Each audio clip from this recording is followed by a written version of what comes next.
Action हुआ नहीं है। रिसेंटली हमने देखा है थोड़े सोने के दाम आपको रेंज में आते दिखे थे, बट उसके बाद थोड़ी खरीदारी हुई है। कच्चा तेल भी थोड़ा ओवर द वीकेंड बढ़कर आया, बट आगे का क्या आउटलुक है, साल के लिए क्या आउटलुक बनाना है, ये भी बात कर लेते हैं। कमोडिटी बाजार में भी बढ़िया आपको एक्शन बनते हुए दिखता है। हमारे साथ मोतीलाल ओसवाल के senior vice president Navneet Damani साहब जुड़ रहे हैं। नवनीत जी, बहुत बहुत शुक्रिया नए संवट में हमारा साथ देने के लिए। पहले तो आपको और आपकी पूरी टीम को दिवाली की ढेरों शुभकामनाएं सर। शुरुआत एक बार गोल्ड से ही करना चाहूंगा, क्योंकि ये मौका होता है जब सेंटिमेंटली गोल्ड भी हमारे लिए काफी इंपॉर्टेंट रहता है। धनतेरस के दिन हमने देखा 7.5% ज्यादा पिछले साल के मुकाबले खरीदारी भी हुई थी, बट आगे के लिए गोल्ड पर आपका क्या आउटलुक है सर?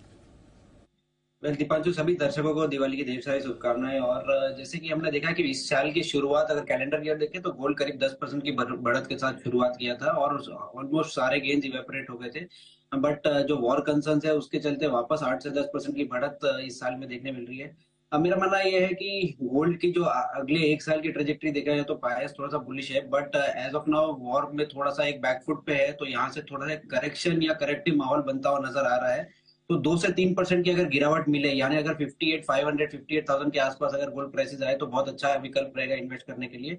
अपसाइड पोटेंशियल में 63,500 65,000 तक के लिए देखता हूं, तो करीब करीब 8 से 10% की गेन्स आपको अगले एक साल में देखने मिल सकते हैं। तो इस साल भी सर कह रहे हैं पिछले साल की तरह बढ़िया गेंस आ सकते हैं गोल्ड पर? वेल, पिछले साल भी अगर देखा जाए तो 22-23% के आसपास के गेन्स थे, बट साल के एंड तक गेन्स काफी हद तक मिटिगेट हो गए थे। एंड इस साल भी ऐसा लग रहा है कि शुरुआत स्टार्ट अच्छी होने के बाद थोड़े से गेन्स सुस्त हो गए।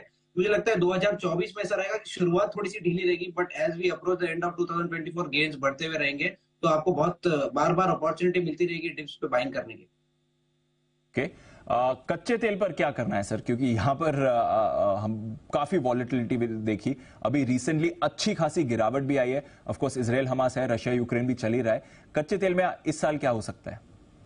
तो कच्चा तेल तो ऐसा है कि साल भर का व्यू लेना थोड़ा सा डिफिकल्ट है। यहाँ पर हम देखते हैं कि पल झपकते ही करीब करीब 8-10% का मूव हो जाता है। तो मुझे लगता है कि बेस फॉर्मेशन करीब 60 से $65 के आसपास हो जाएगा WTI में। उसके नीचे प्राइसेस टिकने मुश्किल है, बट हाँ, $100-110 के ऊपर के जो रुझान आते हैं वो भी थोड़े से आउटरेजियस है। तो मुझे लगता है कि लार्जली दोनों साइड के पलड़े थोड़े से भारी है, और ग्रोथ कंसर्न यूएस में भी अराइज हो रहे हैं और चाइना की डिमांड भी इतनी स्ट्रांग नहीं है, तो 100-110 के ऊपर टिकना मुश्किल है। बट बाकी सारे मैक्रो फैक्टर्स को देखें तो $60-65 के आसपास का एक बेस बन जाएगा, तो रेंज बाउंड रहेंगे। एंड डिप्स अगर आएंगे जैसे जिस तरह के डिप हम लास्ट कुछ दिनों में देख रहे हैं, तो बाइंग अपॉर्चुनिटी जैसे ट्रीट करना चाहिए। चलिए, तो ये है आपके लिए थोड़ी इंपॉर्टेंट कमोडिटीज पर व्यू। शुक्रिया नवनीत जी बात करने के लिए, आज ऑफ कोर्स खास मौके पर वक्त निकालने के लिए। वैसे तो आपसे रेगुलरली हम कमोडिटी बाजार पर अपडेट्स लेते ही रहते हैं।